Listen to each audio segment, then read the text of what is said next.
kakati bale enyenye ya ICC baganye okutemba chairman yali mudwaliro yekwese abasajja bagenda kufulumya list ola bebwe tubogera babadde bakula abatunda spare w'abantu ola bebwe badduka wano bajja kudduka jja kulaba ayingira Kongo Kinshasa kababogere kabalangirire ekikumi 15 abayina ababadde mu malwali 62 surgeons mulabe mudduka wewa mzee Tamale waliwo ensonga bwe budduka bebuserena babwasa kati buli mu kinu babwasa eyala temuli waliwo ensonga yira waliwo mwami ne Lobongo ya kankuli Lobongo ya agenda kimu eyala secretary general agenda mu eyala no sit down Lobongo ya secretary general wano ata kimayoji how can the secretary general go omwami ne kamuza adwe nagenda kuba yesimba era ngavuganya ne Lubongo ya ekigendo bakola obubi the moment you look what a gund East African community as an extension of the civil service till failure goes.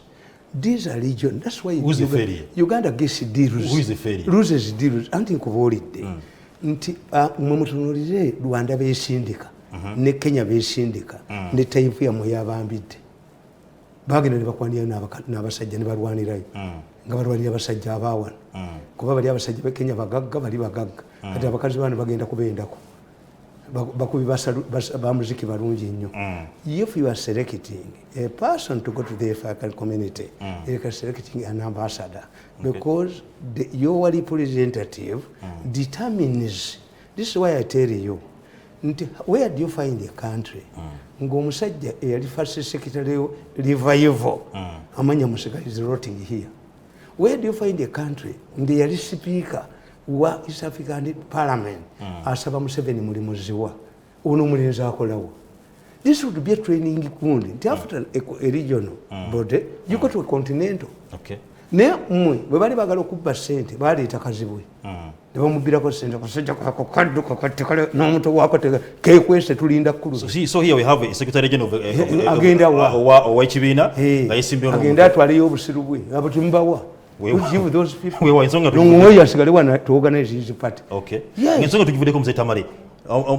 Ngalomu omwezi guno gwenyine ogw'omusanvu emisoro empejana okubanga jiruma era nga wole ku misoro egimu giriko yejoleko waliwo omusoro guli ku mafuta era nga ebidduka birabigenda ko bibinkalinga omusoro ogwo naye mu nsonga yemwe ne babeerawo n'ensonga okuba nti minisita muhwezi avayo nalangirira nti ngenda kuza omwezi guno ennyini tugenda buli kintu kakiteekamu twakinga device abulete mukube ngenda kuba obutambi bwonna ne video era nga ne kampani egenda okubanga yabarasha ani egireeta bakaleeta bimeka nakuba bino ebyagundi mu emotoka za Uganda zikoona akagere buli mwezi batubbe temujja kubba bantu mzee Tamale even if it's required anti wano mu Uganda tewali opposition sabompulize ko nedda tombuli ebyo babulete balabe abasajja bano bajoze nyensi obusuma butuse we buyingirira motoka abantu bazikwese gomanyi what it means. Do you know how many vehicles abantu ze balema okujjayo nga balemedde okusasula garage? I was talking to one of my drivers nemuga where is my car nti teri mugundi gireti nji parking kuba nsasula sente. Do you know bamanyi the out of touch avalo kungiri ne butula genda bakuba video kati emoroke wo mubitekeyo mubirete nja kubulya president bani ababirimu ero defeat munagana galo kumanya company eno bakiseko bati yabarasha okubanje kwange ekolo mulimo umurasha bayina iki abulidwe byokuba agenda asima amafuta noga nti abarasha nti the role of the Russians here kuleta bumo obu Russians is quite a tracking device. You even kill the image. Na wandikira aba China bana. Nemba ganti the Chinese influence in Africa kaka. The oil gas. Nakaba wandikira nemba ganti aba China tibagenda kubeera wana. Why? Atayi mu ifute abazungu tebabagobye. Balesa akawuka. Who knew the representative of the World Bank recently? Who knew the representative of IMF? Every African country lumba demogenda Beijing kati bazungu babaze kana bazungu bebabe niyo colonialism ne omusajja nakuga nti nkoze sente ku zero interest yo mortgaging your people abantu benyiri gwe musingo kati mu China agenzi nagamba nti aba China kigenda bakoba mu Africa to engage in small things all of their projects zirimu obubidamu zibiki society abantu cannot accept era nabaga nti aba China nabawandikako nembaga nti abachina bagenda kubeera short lived nti nabaga nti abachina Finally, China should understand that the projects being implemented in Africa are permanent monuments that form the basis from which its reputation can be appreciated by Africans or discredited if. It should be noted that China has financed several projects in Uganda, including an ice cream plant, Kivimba rice scheme, and Mandela National Stadium. China should be mindful of the democratic processes going on in Africa, and its policies should not be very far from what America and European countries have deployed. China should avoid a status of Indians and Lebanese who are always targeted during political upheavals in East Africa and West Africa. Following the failed coup in Kenya in 1983, Angola mobs targeted Indian women and shops. This state of affairs happens when citizens perceive foreigners, that is foreigners, have taken over what the local people can do. This phenomenon does not apply to the Chinese alone, but Ugandans too. When South Sudanese perceived that Ugandans were engaged in smaller businesses which their people could do, it resulted into killing of Ugandans who once accommodated the South Sudanese. Never buli abachina ntimugenda genda buli wamubbawo ababbi bababiddemu abachina bakola amakolera amachina bakola byemuleeta obulesi kati Uganda is a seeing Chinese retailers. If the Russians are involved in smaller things, I would expect a delegation from China to come here to talk about weapons. Muzaita mari obuma mubulezi obuma muno bujja mutima gokabinga kulayi oyo mukweza ajja kudiba nabo butumwebaze bwe bubirimu ne mwenda bwe buba buwakanambu be mu video abantu babwase Uganda yabuganye ya proposing gundi kugambi tubalete tracking device lenga tracking bamutaninge muruka nawe ebyo ekiduka kyonna nabagamba nti when you read Nantabazi story akatabona kawande kanantaba the Iron Lady yep. Look, the first incident was widely publicized by the media. Non-minister survives assassination. Why? Bali bakitunudemu nti ne mu byalo batekeyo kamerazi. Era nagamba kayigulanga ngenze ewuwe Kasagama. Namusanga akankana. Kani muzeyi do it to me? Nimuga muzeyi oloza yakoze. The moment these thieves will touch cameraman, you leave you free. Olumalo kujoga. Bode batwala 5 billion embwana bakanyuka ku Jirikiti mu president's office taje bakolera bwerere nze ngende watali sente enchaba mpita ninja kubatta buvugamu bujozi kasabo malo kujjako ekintu ne budduka ne buzimba amayumba ne bukola ki akomewo ojjako pala kola yange moko mwajetire ku benyondo kasajja gwe nenkutirawo nze nabuganda can't the government kakati nanta bwali bwagala amatala kamera zeyongere mu byalo yes okay kakati babukitegeera kuba nanta bwino okujjukira yali akolaga ne tumwebaze mu ministry emu kuba bukitegera ne bukyuka ediru ne koma we wa nantaba okitegeera ino kuba nti akwatibwa yeso kaka niyo wakikakati mu munonya kuba kati ekinyanja kyava mu nyanja kaka na deploying bakwate nantaba for what? Because these people when they are talking temutegere kibaliko a person trade in nantaba nga banamulaba musajja agamba nti nali ngenda kulaba abaana bange kusomera essomero limanyiddwa yali alaga mu direction endala nemba gamba nti if Nantaba was coming from Kampala nga silent way ava Jinja bwe balisinganye mu Sezibwa basingana mu Sezibwa ono yali asuze Jinja takulimba nti yali asuze obwe self explanatory government endala ndikikolera mu intelligence kubanga fetu kuba nenkuteeka bali obugulu. There was no way Nantaba could meet this alleged assailant at Sezibwa from different directions. Okay. Ebyo enanga ya byogera enanga ya gwe babyogeza. Kakati wait. Nantaba went to Kayunga police station to report an assailant who has been following. Yagamba omusajja went kuba mu bbanga n'agaana nagatugende bukolote wali abantu. Buked described the man.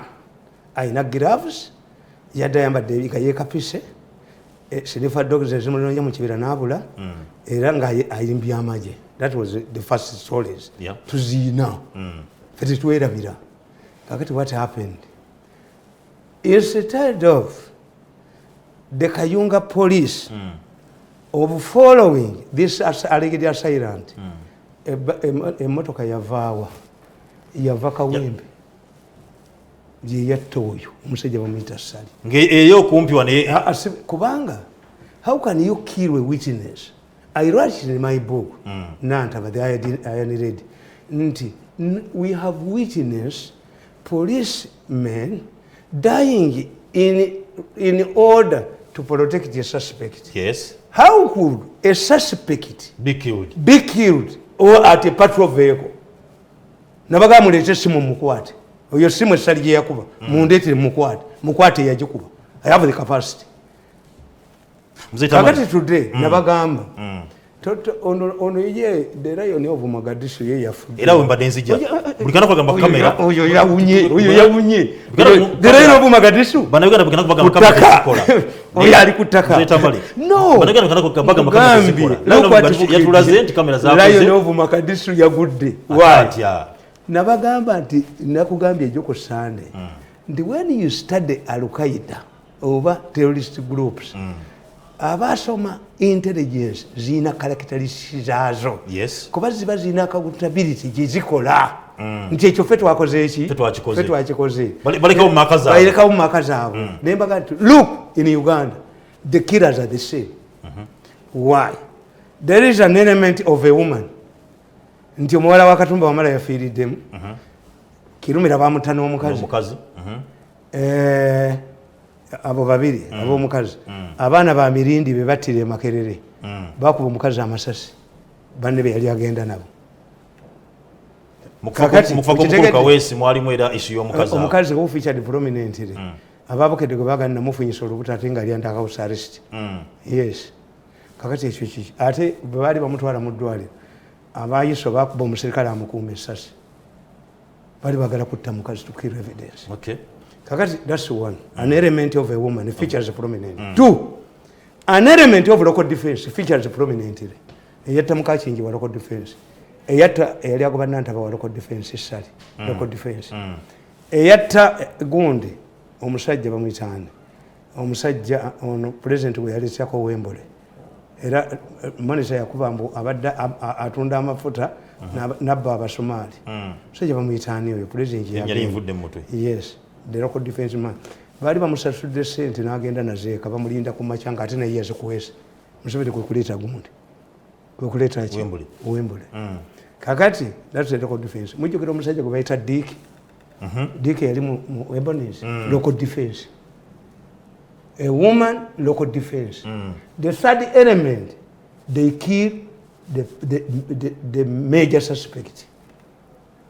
Atambuliwako obujulizi yenna. Bamutta. Era ekyo balaba nti the Lion of Mogadishu afiiridde wano singa bamuleka mu majeege. Bukedde is insisting on one thing. Today I was reading Bukedde. Nabalaga chronological events za Bukedde. Ne mbagamba nti Bukedde bwe yalaba nga Katumba Wamala alondawo ebisasiro by'amasasi yakuba n'agamba tekimuyamba kubanga n'emmundu ze baakozesezza SMG n'ababe baziina. Oba Katumba ababe baziina tezikeberebwa oba bwe mwavuddemu essasi. Nga banne bennyini bali bamukuba. Nga Bukedde akivuga akitwala waka. Bukedde akivuga akyolekesa wuwo. In all cases Bukedde akyolekeza munyu. Ne bavaawo ne baleeta omwana nti omutuufu yavuze Katumba Wamala avuddeyo. Aba pikipiki. Did they seek a comment from Katumba Wamala? By the way, owa pikipiki oyo yabulirawo. Bukedde amanyi olunaku lumu kulu byalikwatibwa wali bamu. Kulu is a big asset in this country. Tasaana kufa. Olunaku lumu gavumenti eriddako erimunyola ne bamu ate bayita omwasa omutwe oyo Kulubi. Kuba bamafiya kasaba bakozesa ennyungu bamanyi nnyo. Balinga bakazi bano bagagga. Kasi omutegeera ennyungu agoba yekwasa ekintu n'awasa omulala. Business zitegedde naki. Ate kuyinza omugamba ebintu bye sibimanyi. Oyinza kungoba sibe oli mufu. Omukazi omugagga bwagoba jaye engalabiyo. Kibula jaye engalabiyo ge afungirwa omulala. Kati omuyize ekimala. Kakati negamba nti mu case eya Mukaki yenje. Suspect yennyini yapolinga tuliga yali teekawo yafiira mu kkubo. Nakugamba nti what happened? is that following the man is dead, Matova and the company advocates withdrew from the case and handed it over to Kavega, an international criminal lawyer, and he was acquitted because the prime suspect was done what? Was eliminated. Kakati Bukedda over the Lion of Mogadishu. For us, when I'm reading Bukedde, Mukuremu cases is Vakugambi, Smeba against never quite Talamanzan, never quite Omulala, but blind followed it. Akupemi Gominji nyo, bamubuuze mundu. Ngabalamu? Yes. Ngabalamu. Bano babuuza Ababukedde, baabuliddewa. Ono gwe basse yabadde alwana nabo. An already handcuffed man, like this man on the Kabangali. Kesi ya Nantaba. The same. A man who had been overpowered by the police was removed from the Kabangali and shot dead. In broad daylight. Yep. Omukazi yaganti namulabye nga bamujjako ne mbabuuza, why wasn't there a quarrel between the policeman on Kabangali and Sally the killer? Tota muntu omuttira ki? Is an asset. Sali olwajja essimu ku kutu yamujja kuku n'amukuba. Essimu eyo bali ginoonya. Oluna ate baana bato bali banoonya. Bwejja kulaba nabaga nti keesi ya Amini mugitunuulire. Lugumu was murdered in 78. Yeah. NRM neteekawo akakiiko akabuuliriza ku bikolobero ebyakolebwa mu gavumenti ezaavaako. Mugende mubuuze muzeeyi Nagenda. Second yali leading counsel ng'atuula ku benchi. Gundi nga omulamuzi bali shaki nga ye deputy wa Sekandi era nga batula ku bench nga chairman bano banagenda ba commissioners naye they found out one ekiwandiiko ekyattisa Luwumu obutezi w'okulaaya to Acholi's and Langes did not originate from Dar es Salaam. It was written by Amini's minister. And he left his handwriting in his office, which was later recovered. Siga Museveni simusonyi oyo minister bali muvunanye mada, but he escaped. Wali one. I mean, he's a minister who authored this document in 78. When bajja mu 86, 87, akakakiiko ne kabeerawo. Two, they traced the police pathologist who claimed nti gundi oyo Luwumu yali akwata omusajja driver awo mu maaso ga impiri wali zero petrol station eno sera tunayawo nti yali ava ku gundi ku gundi eno ku national ku biro yaabwe eya Amini n'akwata serinyiga emmotoka eweta omusajja yakkiriza nti he had bullets. It was not an accident. He was traced. The police pathologist Amini used was traceable from 78. 10 years, he was still around. The man who staged that Kabenje, directed to stage the Kabenje, is called Gundi. Seru was still in the police force. Mutrafiki. Nibo mchima. Nena akwatibwako. Confessed. Kakati ebintu byemukola byonna, the main is the remain. Ebintu byonna byemukola. Ebyabalumbu tebibasomesezza. Kati nze mbabuulira. If the president wants peace in this country, annyonnyola abantu be, why does he bring this alleviating measures? Nti abantu mulabyewo gavumenti ewa abantu ssente. Yes, abantu bajja kukkiriza nti Museveni yanzituwadde naye bazitubyeko. What do we benefit? Omuyinza embeera nnyo mu bantu. Omwana ankedde ku makyanga wa booda nanga nti Mirundi nti waliwo abantu abakoze akabaga koze kaaki nti mukama w'omufu bangi obwedda basanyufu mbona emmotoka ze zayisewo nga taliimu. Nemugaa let me explain to you. Motoka zigenda ne zinywa amafuta. That's what you don't know. Emmotoka zisobola okuva Entebbe nga muzeeyi gyali ne zigenda egenda ne zinywa amafuta. Kyolina okumanya nti bendera ku eri oba teriiko. But these convoys, it does not mean naye gwe konsani ogiraba ate nekino kibagambye naye bano ababikolako baliwa. Lwaki bwe baabise Kabaka Doni yavuddeyo mangu naga nti gondi twisizange. Where are these people bo babeerawa?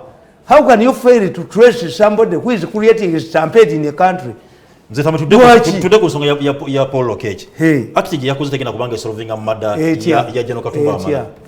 Aba suspects bakwatibwa ne balagibwa. Let me tell you. Oyo ali ku Katemba we. Katemba ati ya. Lokech is playing Katemba. Zaitamale kanawe Katemba ati. Yetwaze mu kibuno butambi. Temuchitegeera. What these people want is to emphasize obuuma buli babulete. But tracking obentambula. Oyo Lokech ali ne mukwezi bebamu. Why? Because mumaje mulimu ba lawyers, mumaje mulimu ba judges. If a suspect wants to confess, he must confess before a judge or a magistrate. Buchiri. Omukori press conference. Did these people confess? Or you are proving that you were capable of catching these people? Are you a lawyer? Yabada galyanyi lyasobola okukola. Oya kolagana ne mukwezi baleta buuma buno. They are demonstrating but temukitegeera nti guno omusango yagusse. In the process of justifying okuleeta obuuma yasse omusango. Where do I confess? Kambabuulire. Omusajja baali bamuyita Kawuma. Kawuma yali ku kakiiko kaaki aka constitution. Kwaliko ne Faaza Waligo. Kakati Kawuma nabba ssente. Faaza Waligo n'agenda. Amulumirije mu kooti nti omwana oyo yajja n'amumbuulira amatuufu n'akonfesinga ssente yaziba. Omanyi kye yamukola? Kawuma yagamba Faaza Waligo bakudeflocking. Gwayogera ebyama najja kwejjusa. Waliwo omusajja bakasaba Luhanga ali eggulu yali permanent secretary mu Landis nabba Okamala n'agamba nti ndokose kati tebamwarestinga when the police was still the police force. He was arrested and judged on his own plea. So this is not, we don't want to know the efficiency. This is a process. A process, the Lion of Mogadishu will praise himself if the convicts are convicted. What's the difference between now? This is the same story you did during Katugund. Okumenya abasajja bayina amagezi mu mutwe. Nono abayirayo omubiri. Ono mukwano gwange bwe twakolanga twakolako na wano aliwo gundi kati mubaka wa parliament wekawe Bashiri mbayirawo omubiri yajja ku radio n'ayogera nti bwe baamala okuttaka West boda baziteeka mu box bode ne baziteekamu ne batambula ne bagenda naye mu mabbali awo waliwo abasajja abageso abakwata ebifaananyi naye bwe bagenda ku poliisi babatta. Did you know what that meant? That whoever had evidence could not go to the police. Tubakubireko mu ngalo. Ne mbabuuza, if you strip yourself naked before the wedding, what are you reserving for your husband? Mzee I trying to say buli wagenda kubanga road deal ino kubanga wano kuba instance kati mulinde tujukira ku kamera zigenda kujja mu Uganda bamala kutta Felix Kawezi. Yes, Bukedde argument ya Bukedde eriemu nti make sure the earlier people you arrested must be released because you have now got the real ones. If you do that, kubanga kati Lokech alina problems bbiri to explain the whereabouts of the people Bukedde insist Amanzani bamulaba ne mukazi we n'avayo n'abaana ne bakaaba. Where did Amanzani disappear? Two, Lokech must tell the public, the Ugandans, what prompted the police to shoot an already arrested suspect who had been overcome. He was fighting them. He was fighting them. Is here Eresola? Doesn't it? Is it not the same example of this man who was removed, who had already been handcuffed by the police in Kayunga? Kunantaba. The moment you accept and you admit that the earlier ones were fake, then the public will ask you, if you are in the habit of arresting the wrong people, are we sure that these ones are also correct? Don't fumble. You killed your case, General Lokech. It is a dead case, I'm telling you. The lawyers are dancing. Baroya baba dancing. Era Bukedde agambye bagenze mu kooti. Nabagamba nti one way of undermining a case, bringing many. How many people killed Kawesa? And how many people have you taken to court? Bali banji nnyo. Bamutte mirundi emeka. Ne bagamba nti Abu Mayanja yali atone jeno. Kakati Abu Mayanja nga atone jeno. Abasiramu bana batabuliki ne batta abapolisi ne basala naki n'embwa zaabwe. Kakati bo babasaliye ekintu eki. Kimu. A mob cannot kill a person. Ojamu abantu babameka. You pinpoint on one or two. But a mob does not kill. Yeah. A mob cannot kill a person. You get, you pin, kati bwe kyebaba bakola. Abu Mayanja atone jeno yali agala abasiramu baveyo kubanga ya Abu Mayanja argument yali ya Kyanjo. Kyanjo yagamba a mosque, a dogs, a policeman. What's the old man out? It is a dogs. Yes. How did you take a dogs to the mosque? Era president yabagamba. If you had done it to NRA, you would have paid a heavy price. Naye abapoliisi be batta famire zaabwe zirina ki? Omusirikale omu bamugyamu amaaso.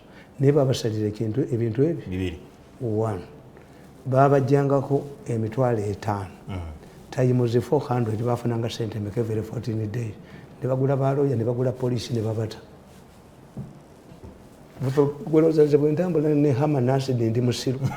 Nze mbamanyi Nzetamala olw'ensonga ey'omukulu Mike Kabaziguruka yaliko MP wa Nakawa era ng'omukulu yalinako emisango gye byamuteekebwako okulyamu ensi y'olukwe era nga yasangibwa n'ebyokulwanisa omwali obusaale n'ebirala n'aba nga ateeka mu court martial n'ebange mu Kaliga naye yavayo nakola petition n'agenda mu constitutional court kooti ya ssemateeka n'aba nga yagamba nti tekyali mu nkola nnungamu kuba nti ateekebwa mu maaso ga court martial kubanga musajja si munnamagye era alina kubanga adigenda mu kooti petition eno yazze ng'era kituufu omusango aguwangudde abantu bonna bonna basirire tebagenda kuddamu kukkizibwa kuba nti bagenda mu kooti martial kuba nti Bakaziguruka omanyi kikitegeeza. Kabaziguruka omanyi kikitegeeza. Mu Lunyankole omanyi Kabaziguruka kikitegeeza. Sikimanyi. Eyabuuka ebizibu byonna n'abiwangula. Yawangudde. Ye Kabaziguruka. Nekino yakiwangudde. Kayikula enkuba laddu. Akakinda. Akahonda ke kasolo akali egondi. Mirundi kitegeeza ebitaafu gyekino andi egyejo tutuyita bitaafu fetuli taafu amanya gafaanana bannannyinigo kati Kabaziguruka yawangudde. No, if these people were from the government, some NRM supporters bali musibye ani Kabaziguruka teyalifunye favorable judgment singa yali wa NRM to the environment